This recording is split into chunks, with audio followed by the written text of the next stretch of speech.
Hello and welcome to Bloodsport MMA.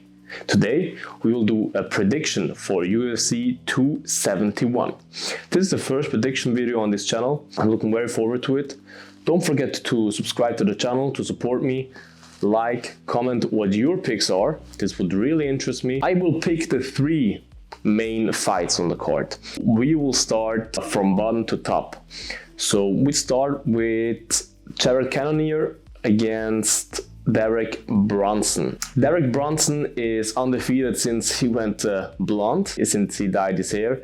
He has very good wrestling. He uses it very effectively also. Cannonier, on the opposite side, is more of a technical striker. He has real good technical striking, and I'm really curious how well he will be able to use that against Brunson. Both of them can strike and both of them can wrestle somehow. Of course, Derek Brunson is the one who uses his wrestling in his game efficiently and actively. Cannonier on the other side is the guy who used the striking most actively in his game. He's normally not the one who tries to grapple with you, but if you grapple with him, he has pretty solid grappling in my opinion.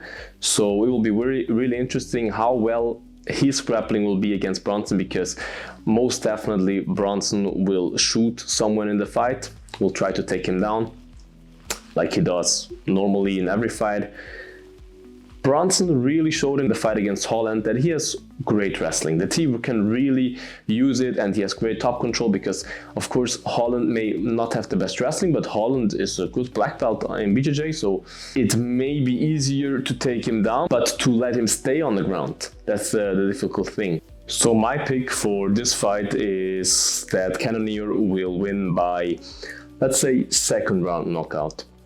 I think Cannonier is just very underrated striker with great power. He comes from higher weight classes, and I think he can knock Derek Brunson out. But we'll see. It's a very well-matched fight, so everything can happen. Let's continue with the co-main event. Tuivasa against Derek Black Beast Lewis. That's really a fight I never thought will happen, because I never really thought about that matchup. But as I heard it, I was really happy about it. Even though I was a little bit afraid for Tuivasa because I really like him. But I like both of them guys. Tuivasa maybe a little bit more because of his craziness. I just love how Tuivasa walks in and does a shui and all that, but that's not the topic of that video. So Tuivasa is a great striker, I would say. He has good technique for a heavyweight. Of course, he's a heavy hitter. He's not a guy who will piece you apart with 700 shots and high kicks and all that. Normally, he's more of a boxer. I think he has underrated striking. On the other hand, Derek Lewis, crazy power, as you all know. If he touches you, you probably are sleeping. And that's the problem. Tuivasa, of course, he also has power, but not the Black Beast power of Derek Lewis. And Derek Lewis is someone who can touch you. It's not somebody who just like swings like crazy overhands and hopes that he catches you somehow. Of course, he's not the most technical and the fighter with the most fight IQ, but he knows what he does in the octagon. If you're not really fast like Cyril Gane, who moves in and out so quick, he will eventually hit you. And that's the problem for Tuivasa. As you saw in his previous fights, he gets hit in his fights. He's not someone who avoids all the punches. My heart says Tuivasa, but my brain says that Tuivasa will get touched by Lewis, that he will rush in or whatever and get caught with a nasty hook or overhand by Derek Lewis, or even just a cross or something. That's all it takes for Lewis, and he will then go to sleep. That's my prediction. I think Derek Lewis will win by, let's say, first round KO. It's a little bit juicy, I know, because it could be second or third round, but I think Derek Lewis gets the job done in the first round, even though I hope that Tuivasa wins. But this fight is like the Ngannou fight. This fight, for me, is either a snooze fest, a complete snooze fest, or a banger. I hope it will be a banger. If it is a banger, it's first round KO Derek Lewis. If it is a snooze fest, maybe Tuivasa wins the decision. Who knows? But we'll see. And then we come to the main event. Bobby Knuckles Robert Whittaker against Israel, the last style bender, Adesanya. Also here, I like both the guys. For Izzy, I like him, but I'm not the biggest fan of him. I just like his striking. I always love myself some good strikers. Bobby Knuckles is really one of my favorite fighters, man. I love this guy. I don't know even why, but just his persona, how he acts, how he fights. He has really well-rounded game. For me, one of the most well-rounded guys in the UFC. Like, he has no real weaknesses. Of course, in the first fight, his weakness was his striking, because he was very open when he came in, when he rushed into Adesanya. But I don't say that he's the best in what he does. I just say he's really, really well-rounded. And in the first fight, he came off a long layoff and injuries. On the other hand, Adesanya just had the fight with Kevin Gastelum, where he saw that Gastelum was really effective with rushing in. He had great success with that. He pressed Adesanya, even though Adesanya is famous for his counterpunching. He pressed Adesanya and did a great job.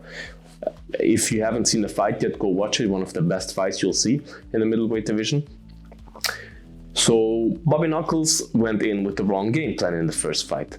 In the first fight, for those of you who don't know, he got knocked out in the second round. In the first round, he got clipped right before the round. In the second round, he then got knocked out. The problem was the game plan, in my opinion. Bobby Knuckles just went in, rushed in, put the pressure to Izzy, and that's not what you should do. With Israel Adesanya, one of the best counterpunchers we ever saw in the UFC and probably will ever see. He's so slick, man. He's so fast in moving away from you and hitting you on the way outside and all that.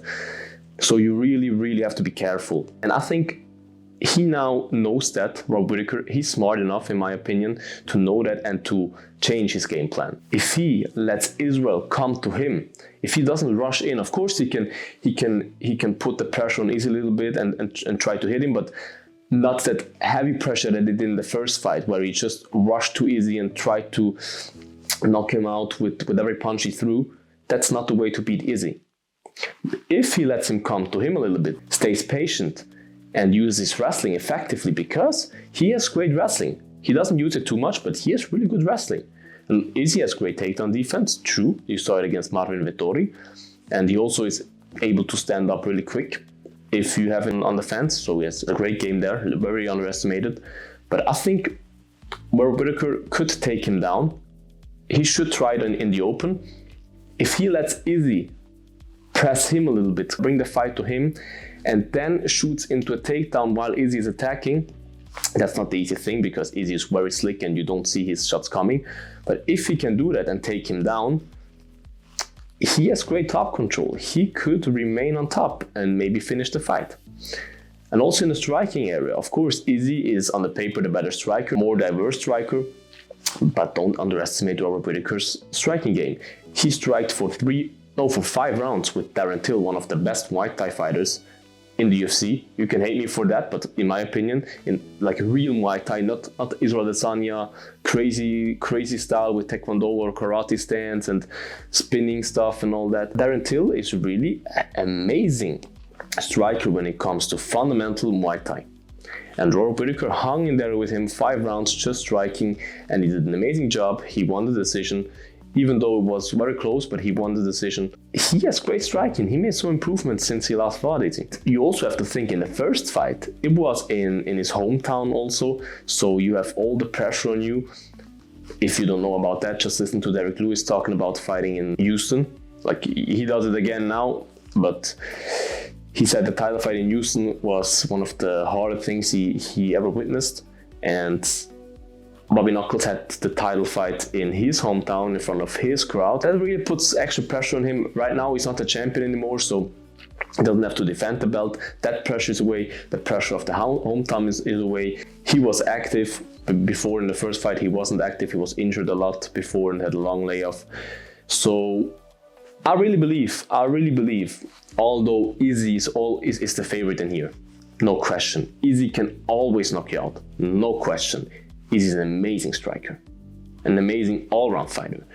But I like choosing predictions, and I think Robert Whittaker will not submit, but I think he will TKO him in round 4. I think he will, in round 4, he will be able to take him down like Blachowicz did in the Open and finish him there with heavy ground and pound. That's what I believe.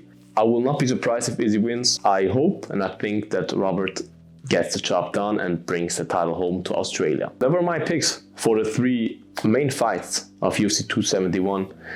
Again, write your picks down below. I would really be interested in talking to you about that. Thanks for listening. Thanks for subscribing. I really appreciate that. And as always, eat your vegetables. Bye-bye.